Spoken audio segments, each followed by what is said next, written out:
Queridos hermanos, antes de comenzar este tema, vamos como siempre a hacer una oración, a pedirle a Él que sea nuestro Señor a través de su Santo Espíritu, que sea Él en su divina voluntad el que escuchen ustedes y hable a través mío, que sea Él el que nos inspire y nos dé la gracia de poder vivir todas las verdades que Él nos va enseñando, que podamos llevarlas a la práctica.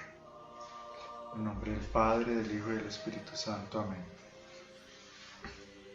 Amado Jesús, te damos gracias por todo lo que tú eres, por todo lo que estás haciendo, por todo lo que quieres hacer, por tu paciencia, por tu amor, por todo el precio tan alto que has pagado por nuestra salvación, por nuestra redención.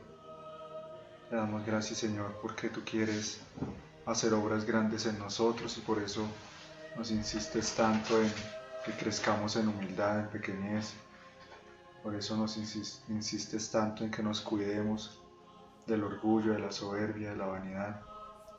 Ayúdanos, Señor, a ponernos en nuestra nada, para dejarte a ti que eres el todo, hacerlo todo en nosotros, vivir verdaderamente en nosotros.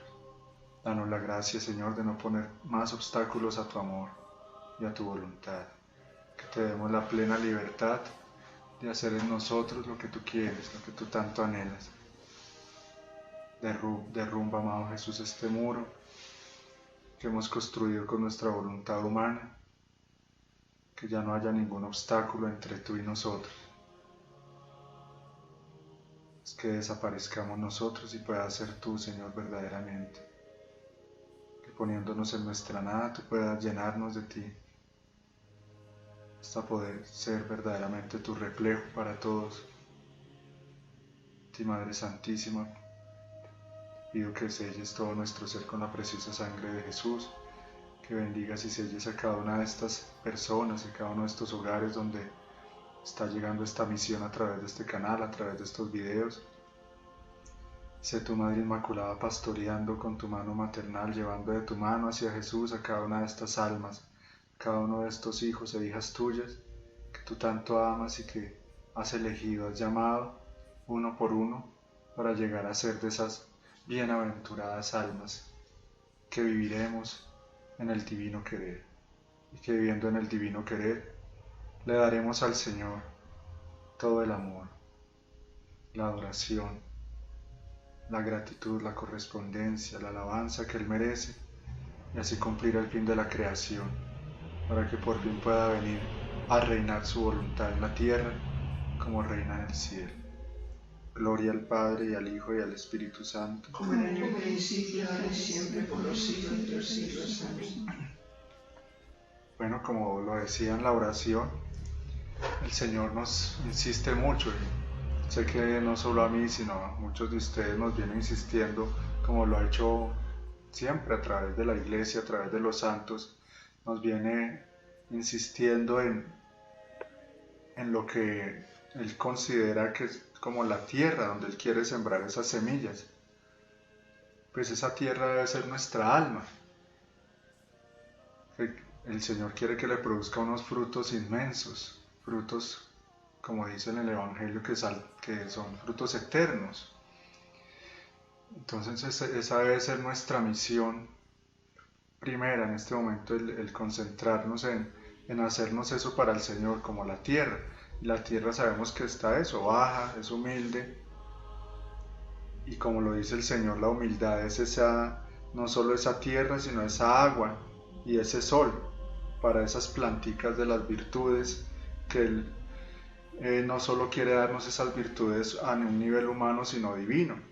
Y el Señor quiere hacer obras muy grandes a través de esas almas que viven en la divina voluntad. Y al decir obras grandes ya sabemos que no es allá obras de aplauso, obras externas, obras a un nivel humano, sino que es hacer cosas grandes con nuestras obras pequeñas de cada día, haciendo de lo ordinario algo extraordinario, haciendo de las cosas pequeñas cosas inmensas, como fue la vida de nuestra Madre Inmaculada.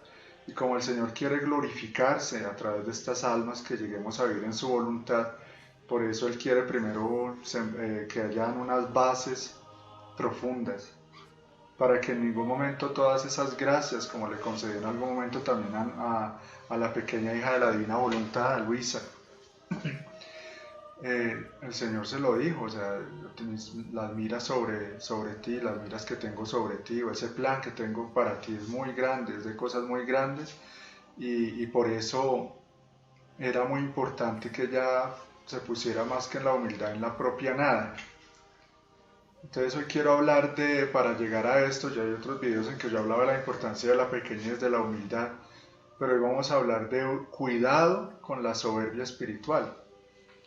Vamos a hablar un poco de eso, qué es esa soberbia espiritual y porque es un peligro latente para todos nosotros. Y es una tentación en la que muchos están cayendo ya, o sea que se convierte ya en una situación de pecado. Esa soberbia espiritual es muy sutil, pero muy mala y muy fuerte.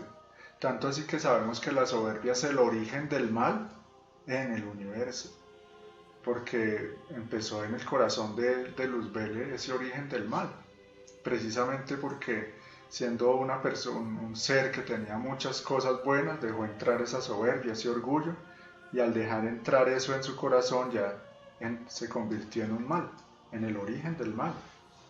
Entonces quiero ir leyendo aquí una parte que estoy escribiendo sobre este tema en el libro, que al hablar de este mal de la soberbia, resultamos hablando de muchas cosas muy importantes, vamos descubriendo también cada vez más a Dios y su misericordia infinita, y vamos conociendo más al hombre y el estado en el que está ahora.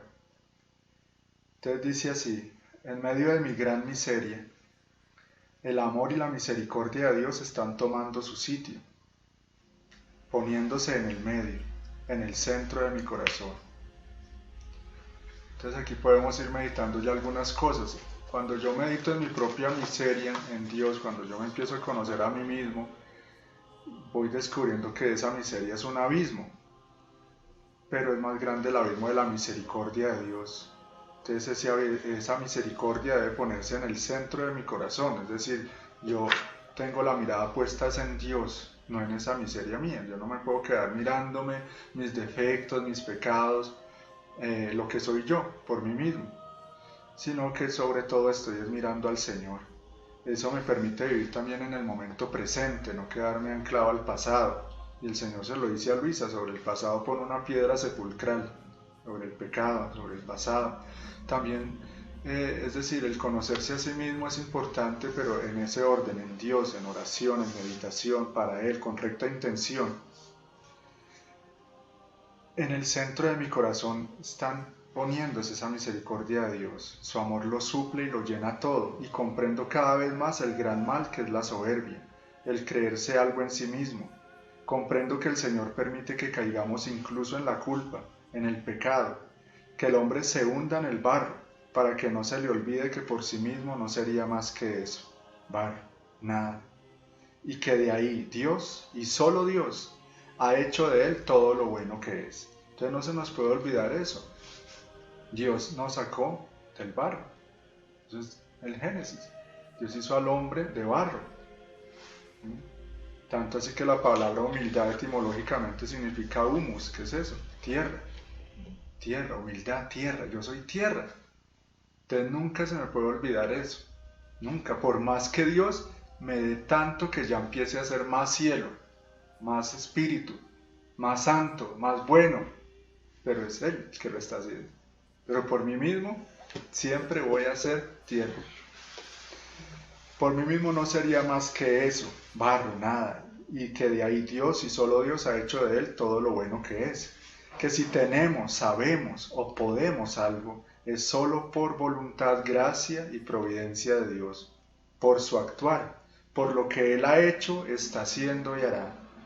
Bendigo y alabo, Señor, tu voluntad divina, tu querer supremo, que te han llevado a hacer todo lo que has hecho, sin que te lo hayamos pedido. Enséñanos, oh Padre, a dejarnos hacer de ti, a dejarte transformar, embellecer, divinizar nuestras almas. Entonces, llegar a vivir en la divina voluntad tiene que ver muchísimo con dejarnos hacer de Dios.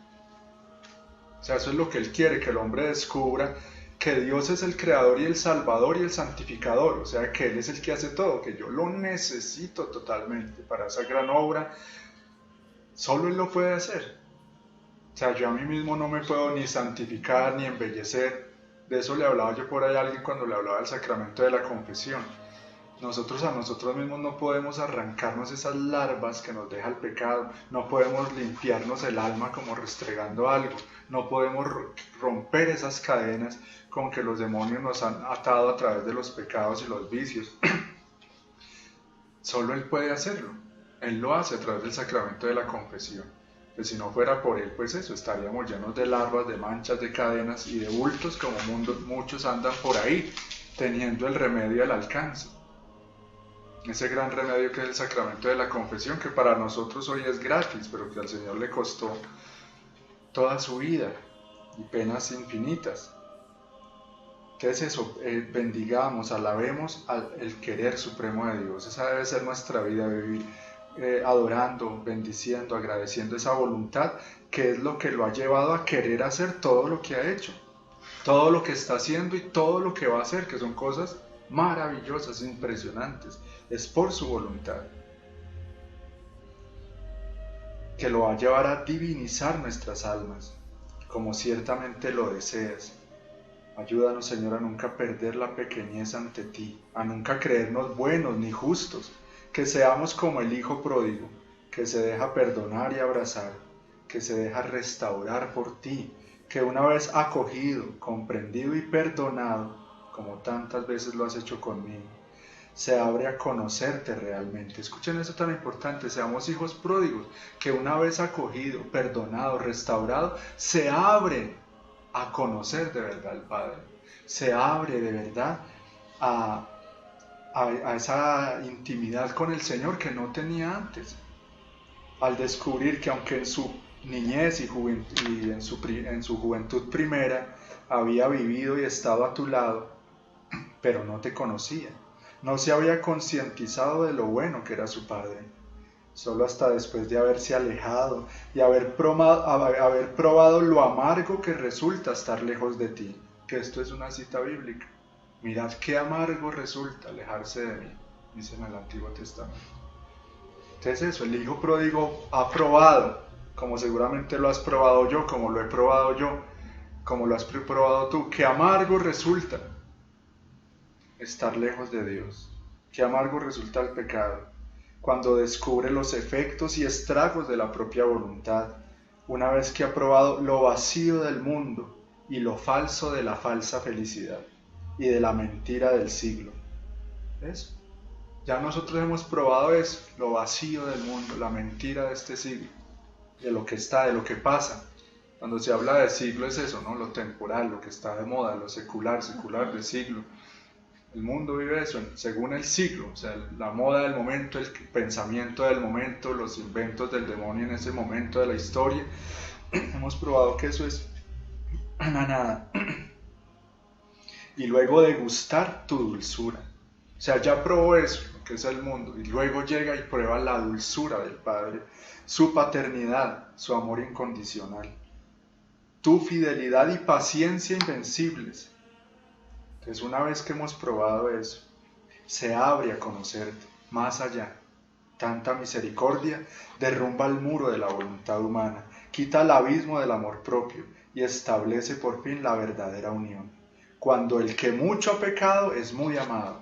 Esa misericordia de Dios derrumba ese muro del amor propio, de la voluntad humana, del propio pecado, de la propia miseria. Lo desarmó totalmente. El Padre, cuando abraza al Hijo pródigo, en esa parábola, como lo he dicho, ahí está contenido todo el misterio de la vida, todo el misterio de la historia de la salvación. Entonces, el que al que ha pecado mucho, pero es muy amado, entonces él mismo comienza a amarte mucho. Así quiero yo ahora, oh Señor, amarte, quedarme en tu mansión, establecer para siempre mi morada en tu corazón. Ese hijo pródigo ya probó lo de allá, eso nos debe pasar a nosotros, ya establezcamos nuestra morada en el corazón de Jesús, ya de aquí no quiero salir, de la mansión de tu voluntad. Sí, no quiero ser como aquellos, entonces aquí empieza el tema al que vamos. No quiero ser como aquellos que tristemente están cayendo en ser el hermano mayor. Dios nos libre de creernos buenos, de tener una visión de Dios falsa, aunque estén aparentemente cerca de Él, siempre en sus cosas, siempre metidos en las cosas de Dios, pero no conocen a Dios. Dios nos libre de creernos buenos, siempre en sus cosas, viviendo en su casa, hombres religiosos, hombres de iglesia, personas sanas, juiciosas, cumplidoras de la ley, pero se están convirtiendo en los nuevos Saulos. ¿Recuerdan de Saulo, no? Pero estos se han convertido en los nuevos Saulos, pero no se han dejado tumbar del caballo. No se han dejado tumbar del caballo. Y creyendo estar sirviendo a Dios, posiblemente están sirviendo a Satanás y persiguiendo al mismo Jesús. Atacan, critican, tratan de herejía experiencias tan profundas, tan santas y místicas, como las de Santa Faustina, como las de la misma Luisa Picarreta, y quién sabe cuántas más. Porque precisamente estas experiencias, digamos, el que conoces la vida, el actuar de Dios en estos pedacitos de tierra, digámoslo así, que es de lo que estamos hablando, en estas almas humildes y pequeñas, que ambas eran muy simples. Santa Faustina era hija de unos campesinos, era una campesinita, y Luisa hizo hasta segundo de primaria. Precisamente en la historia de ellos, ese testimonio de ellas, muestran lo que Dios puede hacer en un alma pequeña, en un alma humilde, y que es llevada por Cristo mismo hasta su trono.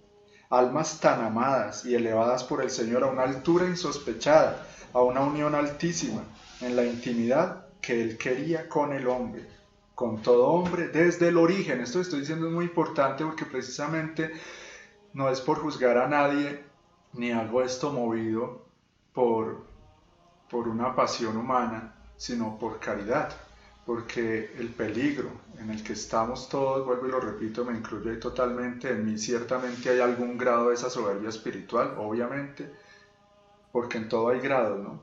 Pero entonces por eso el Señor, como me está enseñando a mí esto, me está previniendo a mí de esto, yo tengo que hacerlo con mis hermanos de la iglesia, que estoy viendo que algunos tienen la tentación, están luchando contra esto, pero otros ya están metidos ahí de cabeza. Y como lo diré aquí más adelante, ese vicio, tanto el orgullo como la soberbia espiritual, entre más se le tiene, menos se le cree tenerlo. ¿Sí me van a entender? O sea, entre más se tiene, uno cree que no lo tiene. Entonces yo tengo que alertar esto por caridad con estas almas, y como digo aquí, muchos de ellos religiosos, muchos de ellos sacerdotes, muchos de ellos misioneros, no solo por la línea tradicional, sino también en la iglesia moderna. Está metido este vicio, como lo dice el Señor en el libro de Concepción Cabrera, se mete y se cuela la soberbia, cual serpiente, cual demonio, por donde puede. Como les decía en un anterior video, se mete hasta donde hay humildad, se metió en el cielo, imagínense, se metió en el cielo, la soberbia. Entonces aquí en la tierra, ¿dónde no se mete? Entonces, almas tan amadas, elevadas por el Señor, entonces, estas personas no pueden, o sea, como se creen buenos, tienen esa visión de Dios muy rígida y de un Dios que no es el verdadero, les cuesta mucho creer que Él pueda levantar un alma pequeña, un ser humano, a una intimidad con Él de un tú a tú. Eso les parece herético. O sea, y resulta que es lo que Dios quería con el ser humano desde el origen. Entonces es como ese hijo mayor que cumple, pero le da miedo sentársele en las rodillas a su papá. Nunca lo ha hecho. ¿Me hago entender? Nunca le ha dado un beso en la cara. Y cuando ve que este pordiosero, este hijo pródigo que despilfarró su herencia, este sí llega a abrazar al papá, lo conoce, empieza a consentirlo, o sea, ¿qué es esto? O sea, este degenerado sí viene aquí pues a tener estas confiancitas con mi papá, no merece, no merece eso. Entonces, esto le pasa a estas personas hasta el punto de ver experiencias tan serias y que le han costado tanto al Señor y a ellas mismas, porque lo que son Santa Faustina y Luisa son almas sufridísimas, crucificadísimas, que, ojo, las dos tenían algo muy especial y era que siempre desconfiaban, Y estos están diciendo que no, que eso es una cosa del demonio. Y ellas mismas, o sea, yo digo, pero impresionante la humildad de estas personas que hasta cuando ya llevan muchos años de trato con el Señor y cuando ya tenían un grado muy alto de santidad y de conocer al Señor y que el Señor ya les había enseñado muchas cosas, todavía sospechaban, ¿no será el demonio?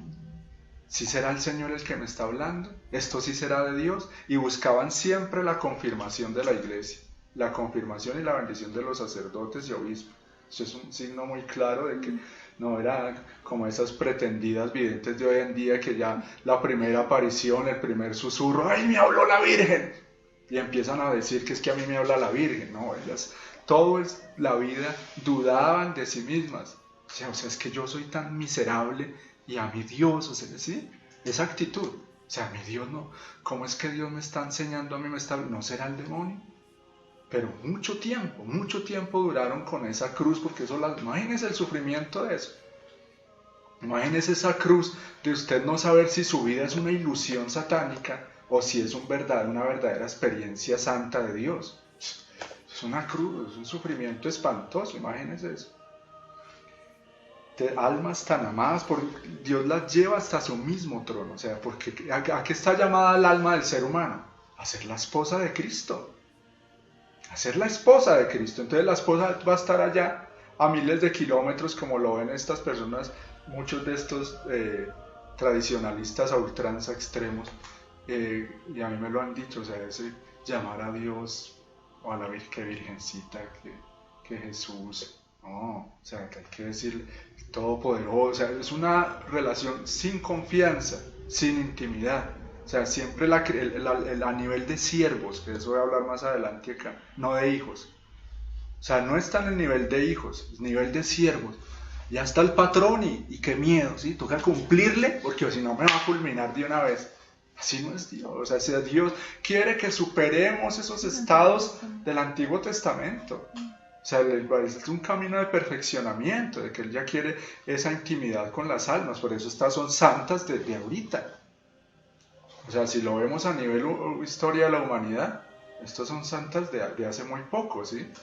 Y por lo tanto santidad más elevada, más profunda, más perfecta, a unas alturas insospechadas, a una unión altísima en la intimidad que Él quería con el hombre, con todo hombre. Entonces, ojo, con todo hombre el Señor quisiera eso, con toda alma Él quisiera eso, esa intimidad, esa cercanía, ese abrazo, esa confianza infinita. Esto no lo pueden ni lo quieren entender aquellos que creyendo conocer a Dios se están privando de conocerlo en verdad. Creyendo conocer a Dios se están privando de conocerlo en verdad. Eso yo ya lo he hecho en algún otro momento. Eso nos pasa con las personas y con Dios nos pasa. Si yo creo que ya lo conozco, inmediatamente eso forma un muro que me impide conocerlo en verdad. Es lógico. Yo ya lo conozco, entonces no me abra a conocerlo, porque creo que ya lo conozco. Estas personas creen que ya conocen a Dios. Imagínense el infinito. Cayendo en la preocupante y oscura situación de los antiguos fariseos y escribas, quienes servían en la sinagoga judía y que por su orgullo y soberbia hacían inútil ante los ojos de Dios todo lo que hacían. Ojo con eso. Por su orgullo y soberbia hacían inútil ante los ojos de Dios todo lo que hacían, por más perfectico que parezca, por eso el Señor llega a decirles, misericordia quiero y no sacrificio. Así ese sacrificio parezca lo mejor cumplido. Es muy importante que entendamos esto. Ese orgullo hacía inútil ante los ojos de Dios todo lo que hacían, aun sus devociones, sacrificios y obras de piedad. Aquí en este libro del Tratado de las Virtudes y los Vicios dice el Señor, la soberbia es la causa de todo desorden y maldad. Envenena los actos del espíritu y es la principal destructora de toda virtud y de toda santidad. Entonces se cae en el peligro de quedarse con un conocimiento de Dios teórico y abstracto, no práctico ni intuitivo. Por lo tanto se están quedando con la letra muerta, descuidando lo esencial y quedándose con lo superficial. O sea, cuando la letra, ¿no? pero ideas. O sea, no la doctrina que es espíritu, que es de vivirla, ¿sí? Que es de sufrirla. El amor, la misericordia con Dios y con el prójimo, sino cumplimiento, formas externas. Entonces, si hacemos la misa de tal forma, de tal manera, si nos vestimos no sé cómo, si hablamos de tal forma, si leemos tal otra cosa, tengo tantas devociones, ya rezo tantas horas, entonces ya es tenaz, porque llega al punto en que el hombre, creyendo que está sirviendo a Dios, él se empieza a constituir en un Dios porque es lo que yo hago por él, no lo que él hace por mí. ¿Sí? ¿Tan tenaz? O sea, aquí se trata de qué es lo que él hace. Es lo que él hace y está haciendo por nosotros, no lo que nosotros hacemos. Lo que nosotros hagamos siempre va a ser poco, siempre va a ser imperfecto y miserable. Eso es vivir en la divina voluntad, dejar que sea Él el que venga a ser en mí. Todo. Entonces así mi vida, no solo allá cuando estoy en la misa hago un sacrificio agradable a Dios, sino toda mi vida se convierte en sacrificio agradable a Dios. Ofrenda permanente desde donde sale el sol hasta el ocaso, hostias vivas.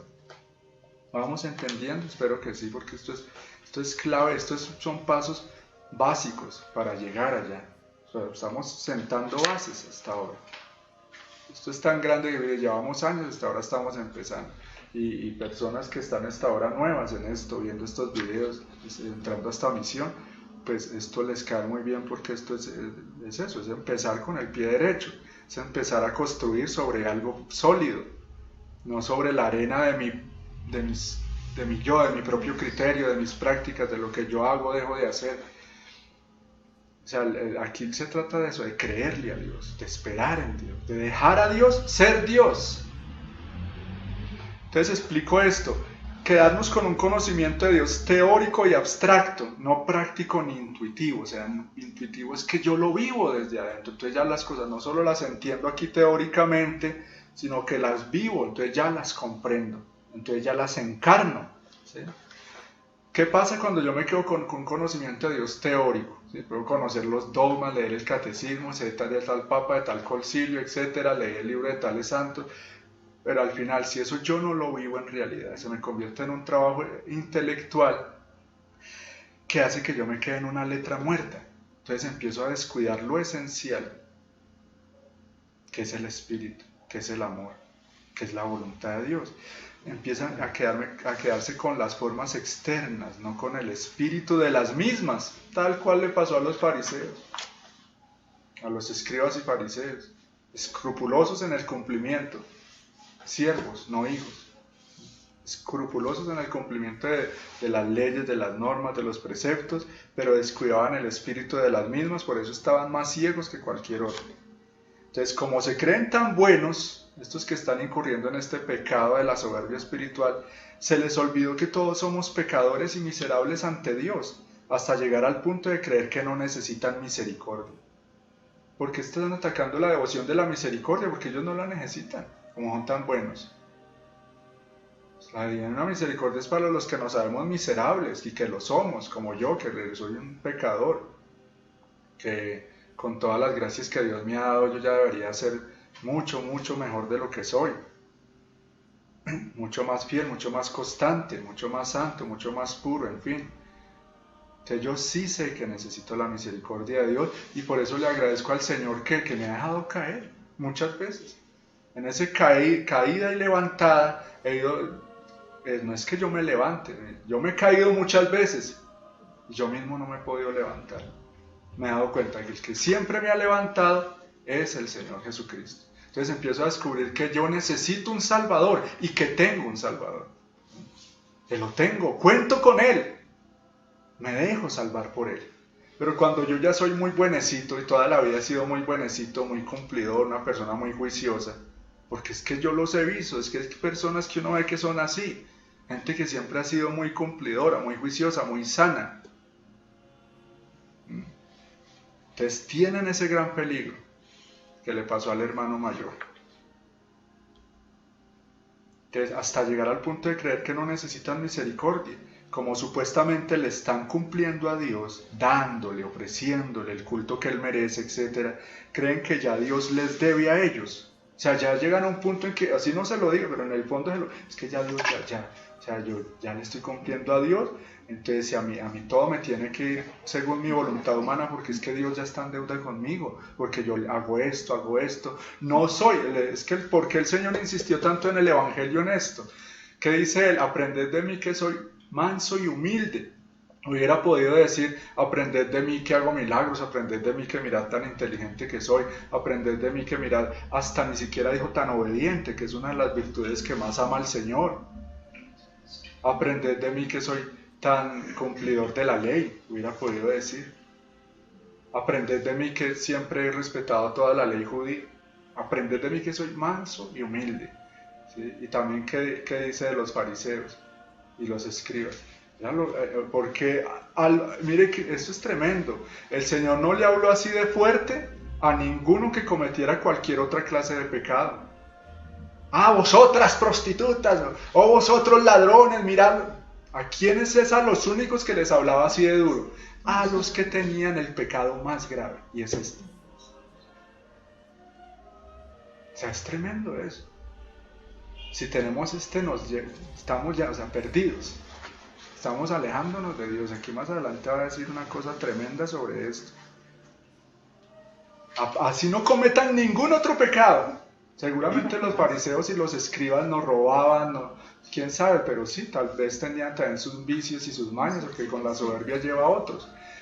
Pero ahí está eso. En cambio los otros, el Señor se los dijo, están ganándoles a ustedes, les dijo a los fariseos, en entrar al reino de los cielos. Ustedes ya creen que Dios les debe a ellos, que les tiene que dar, porque ellos le han cumplido, le han obedecido.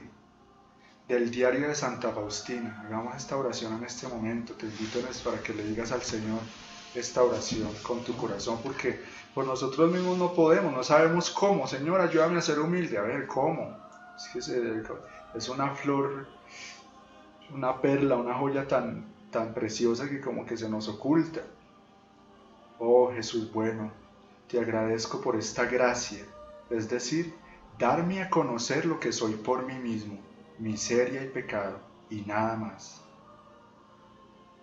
Si el Señor no te ha dado esta gracia, pídesela. Señor, permíteme darme cuenta y reconocer que por mí mismo soy solo miseria y pecado, nada más. Que por mí mismo puedo hacer una cosa, solamente. Escuchen esto. Por mí mismo puedo hacer solamente una cosa, ofenderte, oh Dios mío. Porque la miseria por sí misma no puede hacer nada más sino ofenderte, oh bondad infinita.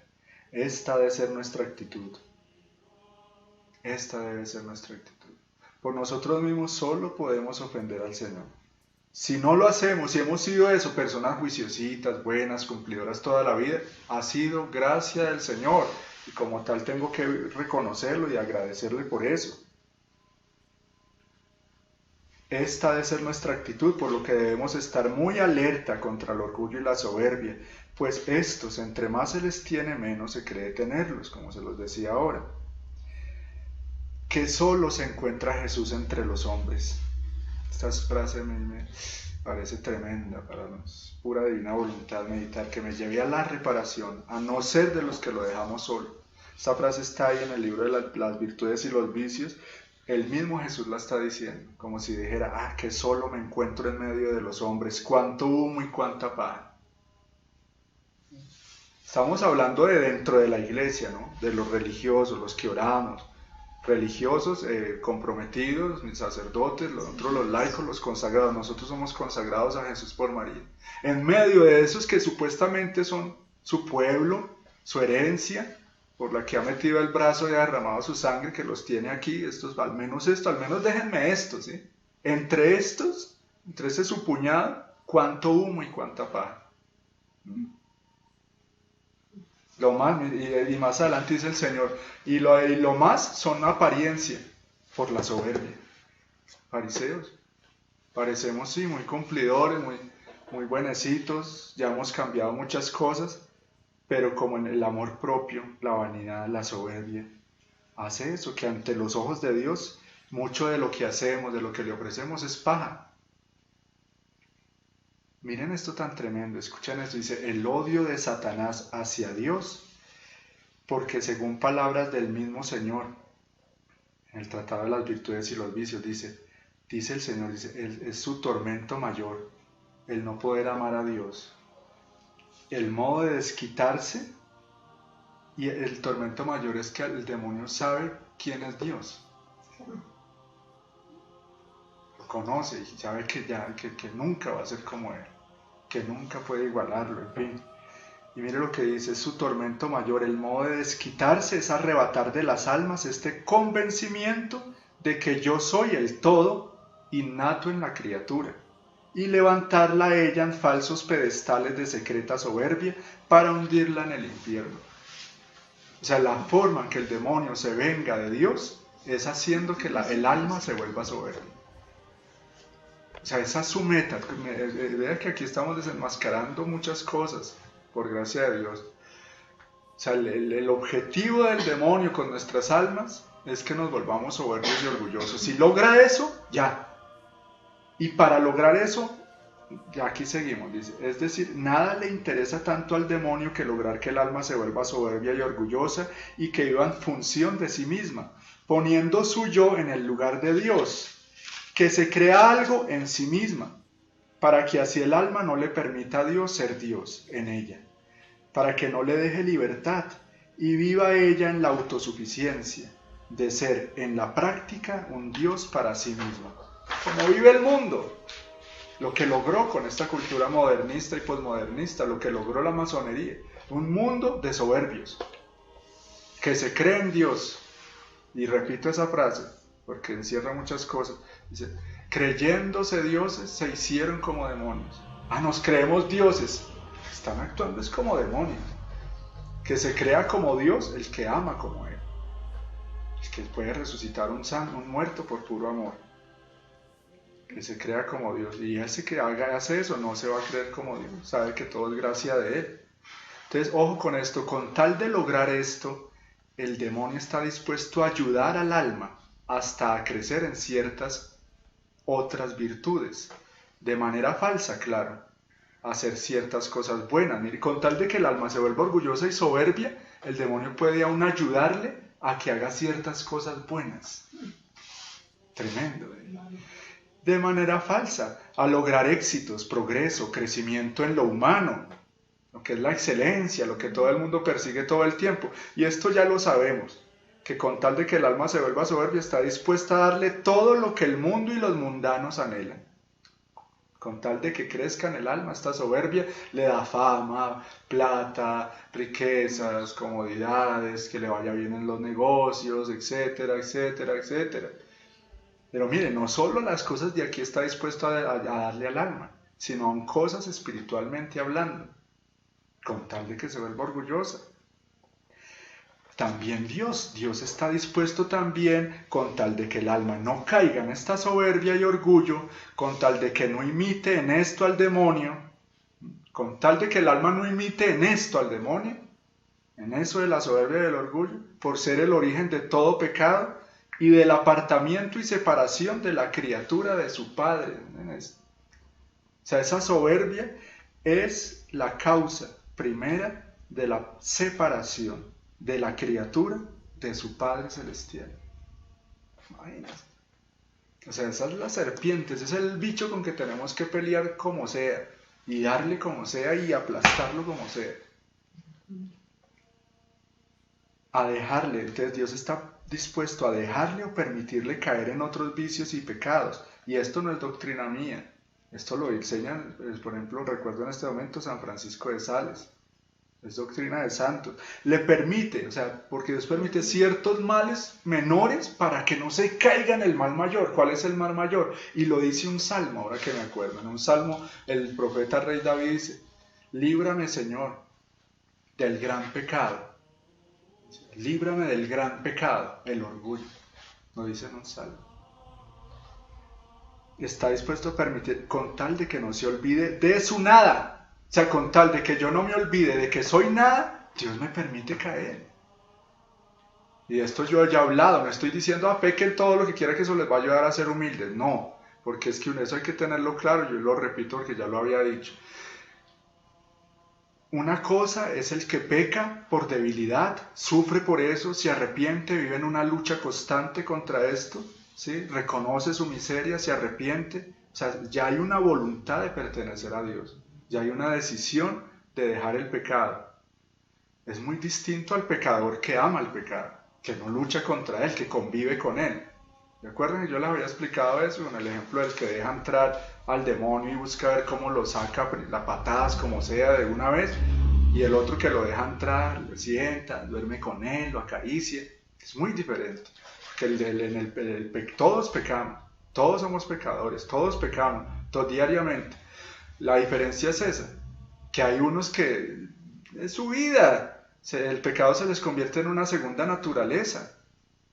Y la diferencia es que hay otros que el pecado ya lo detestamos, lo odiamos, nos hace sufrir, caemos en él, pero es como aquel que se unta de barro y ahí mismo busca cómo limpiarse. Pero no, es que hay otros que les gusta untarse el barro y revolcarse en él y se lo dejan ahí. ¿Sí me van a entender? Una diferencia, eso hay que tenerlo en cuenta. Entonces eso, Dios al que lo está buscando, al que lo quiere amar, le permite caer en el pecado, en la culpa, porque también lo dice en uno de los libros del cielo, esa alma emprenderá grandes empresas por mí. O sea, lo que decía aquí al comienzo, ese hijo pródigo, después de semejante forma en que le ofendió a su padre, y llega, y es testigo de ese amor, de esa misericordia, de esa bondad infinita, de ese amor incondicional, lo lleva ¿a qué? A amar más al Padre, a querer hacerlo todo por ese Padre. Entonces lo mismo, una persona como nosotros, como yo, que hemos ofendido mucho a Dios y soy perdonado una y otra vez, ¿a qué me debe mover eso? A emprender grandes cosas por Él, o sea, luchar con más, sí, o sea, Señor, el Señor lo dice, el que más se le perdona, más amará. En cambio, el Señor como que no ha tenido que perdonarle nada porque ha sido muy bueno toda la vida, o se cree que es muy bueno. Entonces es un amor pequeño. Dios permite, aunque nunca lo ha querido, esto hay que tenerlo claro, Dios permite, aunque nunca los ha querido, males menores. En el paraíso no había ningún mal, permitía el mal, para evitar males más grandes, así con el alma. Entonces Satanás permite algunos bienes, entonces miren, entendamos, Dios permite algunos males para que no caigamos en el mal mayor. El demonio permite, ayuda a algunos bienes para que caigamos en el mal mayor. Ayuda a ello, con tal de que el alma incurra en la soberbia y en el orgullo. Haría falta citar aquí todo lo que nuestro Señor dice sobre estos vicios. Por esto les invito una vez más a adquirir y a leer y a meditar en el libro de Concepción Cabrera de Armida, el Tratado de las Virtudes y los Vicios. Ese libro, si las almas lo conocieran, especialmente los sacerdotes, los directores de almas, cuánto bien no se haría conocer más el alma, conocer cómo se mueve, o sea, todo ese mundo del alma. Es algo, o sea, en ese libro es claro que lo que está ahí consignado son cosas que solo Dios sabe y que solo Dios podía decir de esa manera, tan precisa, tan profunda. Solo Dios puede saber todo ese, como lo dice él mismo, esos pliegues y repliegues que hay en el alma, ese mundo interior. Entonces, para que lean eso, ¿qué dice el Señor sobre el orgullo? ¿Qué dice el Señor sobre la soberbia? ¿Qué dice el Señor sobre todas las virtudes y sobre todos los vicios? Cosas impresionantes. Para profundizar en esto que estamos diciendo. Entonces, así como en el Padre resplandece la misericordia, la caridad, la paciencia, la humildad, siendo quien representa a Dios, o sea, el Padre en la parábola del Hijo Pródigo, ¿no? Ese Padre representa a Dios y en él resplandece todo esto. Así también en el hermano mayor resplandece la dureza de corazón, el egoísmo, la soberbia, siendo símbolo de tantos que se creen los hermanos mayores en la iglesia. Repito que estos vicios son males en los que cualquiera de nosotros puede incurrir o estar ya en ellos. Por eso quiero develar esto, para que conozcamos mejor contra qué enemigos estamos peleando y estemos más vigilantes contra ellos y mejor armados para vencerlos. Cuando nos hemos dedicado a practicar la virtud de la religión es una virtud. Escuchen esto, cuando nos hemos dedicado a practicar la virtud de la religión, sea que como ciertas personas han permanecido en la casa del Padre. Entonces hay ciertas personas que pueden decir eso.